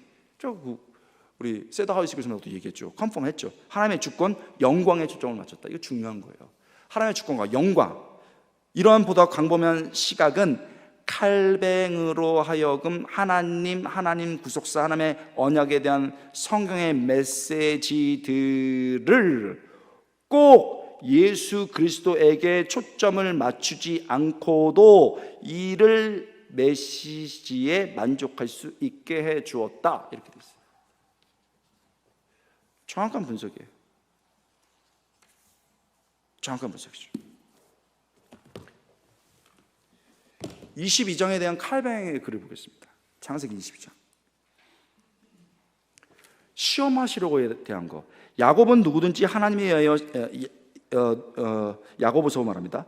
누구든지 하나님에 의하여 시험을 받는다는 것을 부인하면서 죄의 허물을 모면하고 그 죄를 책임을 하나님에게 뒤집어씌우려고 하는 자들을 모독적인 중상이라고 배척하고 있다. 하나님은 시험하지 않는다. 신약에 보면. 그러나 이렇게 얘기했어요. 본문에서 하나님이 우리를 그분의 방법대로 시험하신다고 말하지 못할 이유가 전혀 없다. 아브라함도 시험하셨다. 본문에 분명히. 그것은 하나님이 아브라함을 시험하실 때와 똑같은 것이다. 다시 말하면 하나님은 그분의 종인 믿음을 완전히 시험해 보시려고 그 극심한 시험을 받게 하셨던 사실을 나타내고 있는 것이다. 자, 그리스도로 연결 안 했습니다. 연관 안 시켰어요. 아브라함을 시험한 하나님이 누구도 시험할 수 있다? 우리도 시험할 수 있다. 이렇게 얘기한 거예요. 케빈 선생님이 이렇게 얘기했다니까. 이렇게 얘기했어요. 그러면서 우리 김병훈 선생님 적군이 나왔어요. 여기 신약을 가져옵니다. 이 문제에 대하여 히브리서 저자인 사도가 대답하고 있다. 즉 그는 말하기를 하나님의 말씀에 대한 그의 확신은 전혀 동원되지 않았으며 그 이유는 그는 하나님께서 약속된 그 혜택을 자기 아들의 타버린 죄를 가지고 충분히 솟아나게 하실 수가 있으신 분으로 바라고 있기 때문이다. 와, 죄로 태우고 거기서도 다시 할 수 있대요. 히브리서 10장 19절 인용했잖아요. 믿음에 관해서는 얘기했다니까요. 신약에서 믿음에 대해서 얘기했으니까 인용한 거죠. 그렇죠? 그러면서 뭐라 하냐? 그러나 하나님의 명령과 약속은 그 마음속에서 갈등을 일으키는 때도 그도 역시 몹시 좌절되었을 것이 당연하다. 다시 원문으로 돌아온다고요. 그런 믿음이 있었지만 좌절된 것은 분명하다. 절대로 쉽게 한 것이 아니다. 뭐 이런 식으로 쭉 써나갔어요. 되게 중요하죠. 그 다음에 여러분 그 시험에 대해서 말합니다. 이전에 자기가 거의 몸에서 죽음에서 자기 아들을 기대하며 도저히 바랄 수 없는 것을 딛고 일어선 소망을 갖게 되었던 것처럼 이제 이삭을 낳은 걸 말하는 거예요. 지금도 그의 아들을 죽음에 대해서 하나님께서 생명을 주실 것이라는 것을 확신했기 때문이다. 믿음에 관해서 얘기하고 있는 거예요.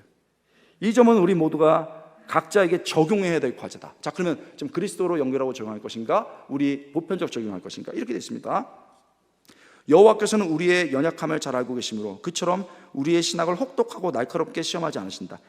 하지만 모든 믿는 자의 조상 안에서 하나님의 본보기를 시험하지 않으신다. 하지만 모든 믿는 자의 조상 안에서는 하나의 본보기를 제한하시려고 그렇게 의도하고 계시니 오직 그것은 신앙의 일반적인 시험으로. 자, 지금 그리스도로 연결했어요. 시험에 대해서 말하고 있습니다. 우리를 상기시켜 주기 위한 것이다. 금이나 은보다 훨씬 더 귀중한 신앙은 실현 없이 태만하게 누워있지 말아야 하기 때문이다. 그리고 경험이 교훈하기를 각자 신앙의 분량대로 하나님은 시험하시기를 사실이다. 그러기에 동시에 또한 우리가 관찰할 수 있는 것은 하나님의 육신으로 모든 애착심을 복종시킬 때만 아니라 그들 자신의 모든 것을 완전히 포기하도록 하기 위해서 그들의 모든 감정들을 무가치하게 하실 때 그 종들을 시험하신다는 것이다. 그 다음에 모리아 땅에 대해서 설명합니다. 모리아 땅은 예배 드리는 땅이다. 어원에 대해서 쭉 얘기하면서 모리아 땅에 대해서 얘기한다. 아브라함이 다른 곳에서 예배하지 않도록 찝어서 예배하라고 한 장소가 모리아다, 이렇게 얘기를 했습니다. 결론적으로 여러분 무슨 얘기를 했냐면 12절의 주석을 읽겠습니다. 내가 너로 알게 하였다라고 어거스틴이 주의한 것은 내가 이제야 내가 하나님을 경외하는 줄 아노라, 이 부분을 어거스틴이 내가 너로 알게 하였다라고 번역했는데 이것은 억지 해석이다. 지금 모든 것들이 언제나 하나님에서 제시되고 있는데 어떻게 새삼스럽게 하나님이 알려줄 수 있단 말인가 라고 말하면서 원래 의도를 얘기합니다. 모세는 간단하게 아브라함이 바로 이 행동으로 그가 하나님을 얼마나 경외하고 있는지를 입증해 주었다는 의미로 분명히 얘기하는 것이다. 그러고 맞췄어요. 하나님이 시험해야 하는 얘기입니다. 자, 그러면 우리는 여기서 묻게 되는 거예요.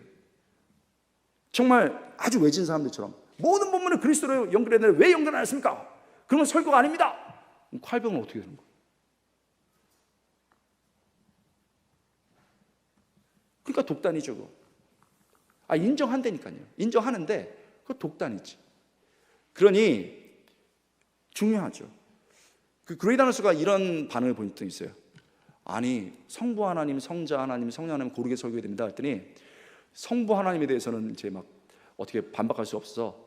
아니, 어떻게 성령을 매번 설교합니까? 성령 그렇게 성령 설교하고 싶으면 성령 설교가 분명한 부분에서 설교를 하세요. 그랬어요. 그랬더니 어떤 사람이 딱 반박했습니다.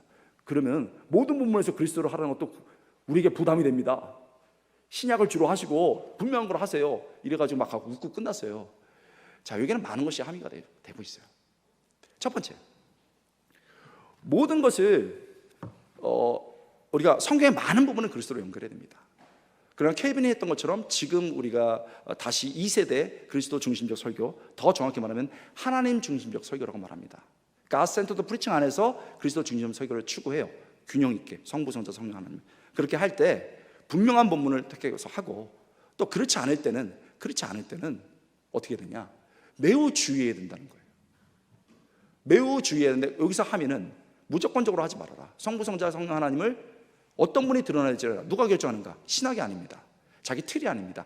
텍스트가 해야 됩니다.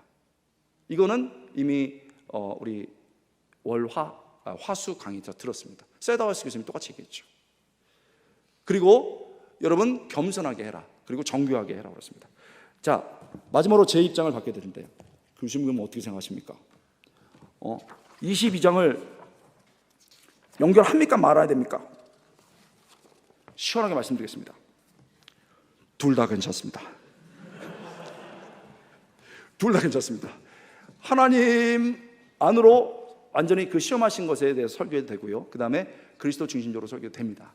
그래서 제가 예문을 썼습니다. 67장. 자, 일단 구약시대의 역사적 사건에 대한 거. 절대 구약을 빨리 뛰면 안 됩니다. 어느 날 하나님이 아브라함에게 백세 얻은 이삭을 요구하십니다. 모리아산에 이삭을 번제로 드리라고 하십니다. 우리는 의아합니다. 하나님이 이삭이 아브라함에게 얼마나 소중한 존재라는 것을 너무 잘 알고 계시기 때문입니다. 본문 2절이 이것을 잘 보여줍니다. 내 아들, 하나님은 이삭이 아브라함의 아들이라는 것을 아십니다. 내가 사랑하는, 하나님은 아브라함이 아들을 사랑하는 것도 알고 계십니다. 독자, 하나님은 아브라함에게 단 한 명의 아들이 있다는 것을 아십니다.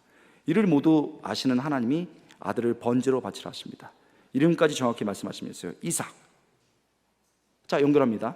하나님 지금 여러분이 가장 소중하게 생각하는 것을 콕 집어달라고 하시면 어떤 기분이 들까요? 그것도 아주 오래 기다려 힘들게 얻은 것에 달라 하십니다. 그런데 우리가 아는 것처럼 아브라함은 순종의 이삭과 함께 모리아산으로 갑니다. 본문에서 하나님은 우리의 믿음을 보시는 분입니다. 자, 믿음의 시험이니까 여기를 액텐스 줬습니다. 어떤 믿음입니까? 오스기니스의 변대로 주신 것보다 주신 분을 더 소중히 여기고 사랑하는 믿음입니다. 아브라함에게 하나님이 주신 이삭은 소중합니다.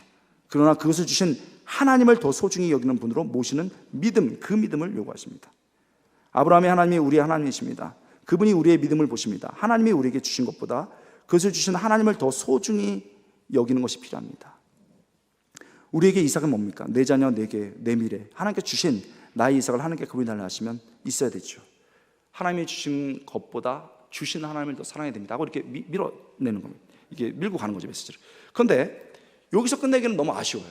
이렇게 끝날 수도 있지만 아쉬워요. 그래서 구속절로 연결합니다. 여기서 중요한 건 여러분, 텍스트를 쉽게 떠나서는 안 된다는 거예요. 텍스트에 집착할 정도로 봐야 되는 거죠. 그래서 몇몇 학자들 걸 가져왔습니다. 한편 본문을 아무리 봐도 쉽게 풀리지 않는 의문점이 있습니다. 아무리 하나님의 믿음을 보시는 분이라 하지만 어떻게 이삭을 번제로 드리라 할 수 있을까요? 번제물을 제물로 태워드리는 겁니다. 이삭은 약속의 씨앗입니다. 이 씨앗이 타버리면 미래 약속의 열매를 기대할 수 없습니다. 또한 자녀를 태워 죽이는 것은 이방 몰렉신을 섬기는 이방 족속의 미신이고 무자비한 행동입니다. 이런 것을 아브라함에게 요구하시다니요, 단지 그 믿음만 보기 위해서가 아닌 듯합니다. 어떤 큰 뜻이 있는 것 같습니다. 자, 구속수저로 연결하죠. 하나님의 뜻을 알기 위해서는 시기별로 이 장소에서 일어난 일을 살펴보는 것이 도움이 됩니다. 자, 텍스트를 더 파자는 겁니다. 본문의 말씀처럼 약 주전 2000년 전에 아브라함이 이 모리아 산에서 아들을 제물로 삼으려 합니다. 약 1000년 후 다윗이 인구조사로 하나님께 벌을 받을 때 모리아 산, 즉 오르난의 타작마당에서 번제와 화목제를 드리고 용서받습니다. 그 후 솔로몬이 오르난 타작마당 예루살렘의 성전을 건축합니다. 이거 켈빈도 지적했던 내용입니다. 솔로몬이 예루살렘 모리아 산에 여호와의 전 건축하기 시작하니 그 전에 여호와께서 그의 아버지 다윗에게 나타나신 곳이요 여부스 사람 오르난의 타작마당에서 다윗이 정한 곳이라. 그 성전에 하나님의 영광이 임했습니다. 자, 구약을 빨리 안 떠났죠. 구약을 파는 겁니다. 지금까지 살펴본 것을 정리해보면 모리아산 예루살렘은 역사적으로 볼 때 한 아버지가 제물을 바친 곳입니다. 죄 용서가 이루어진 곳입니다. 또한 하나님의 영광이 이루어진 곳입니다. 다시 약 1000년 흐른 뒤 아버지가 자기의 아들을 모리아산 예루살렘에 오르게 합니다. 아브라함에게 이삭에게 나무를 지은 것처럼 다른 한 아버지는 그 아들에게 나무를 지게 하셨습니다. 그 아버지가 누굽니까? 하나님 아버지입니다. 아들은 예수입니다. 나무를 지은 아들은 모리아산 예루살렘에 오르게 하는 상황은 아브라함의 상황과 비슷해 보입니다. 그러나 결정적 차이가 있습니다. 아브라함은 이삭을 죽이지 않았습니다. 그러나 하나님은 그 아들을 끝내 죽이셨습니다. 하나님은 이삭을 대신할 양을 준비하셨습니다. 그러나 하나님은 그의 아들 예수를 위해 양을 준비하지 않으셨습니다. 예수님 자신이 유월절 어린 양으로 죽게 하셨습니다. 본문에 등장하는 약속도 우리를 생각하게 만듭니다. 사람들은 아브라함의 이 사건 후에 하나님을 여호와 이레라고 고백했습니다. 오늘날까지 사람들이 이르기를 여호와의 산에서 준비되리라 하더라. 우리가 아는 것처럼 하나님께서 아브라함을 위해 양을 준비하셨습니다. 이미 일어난 과거의 사건입니다. 그런데 신기하게 사람들은 미래형으로 약속을 기다리는 것처럼 말하고 그렇게 성경에 기록되어 있습니다. 여호와의 산에서 준비되리라. 이제 우리는 압니다. 아브라함이 약 2000년 후에 하나님이 우리를 위해 소중한 양을 준비하셨습니다. 하나님의 아들 어린 양 예수입니다. 놀랍습니다. 어찌 찬양하지 않을 수 있겠습니까? 장소, 언어적 분석을 통해서 텍스트에 집착하면서 하는 거예요. 이걸 빼고 가면 너무 아쉽다는 거예요. 자, 저는 어떻게 해도 좋은 것 같습니다. 우리가 그리스도를 사랑하는 것 너무너무 중요하죠. 그렇지만 조금 더 여유 있게 그리고 조금 더 본문에 충실하게 가고 그리스도로 연결할 때 본문의 의미가 굉장히 깊이 살아날 것 같습니다. 감사합니다.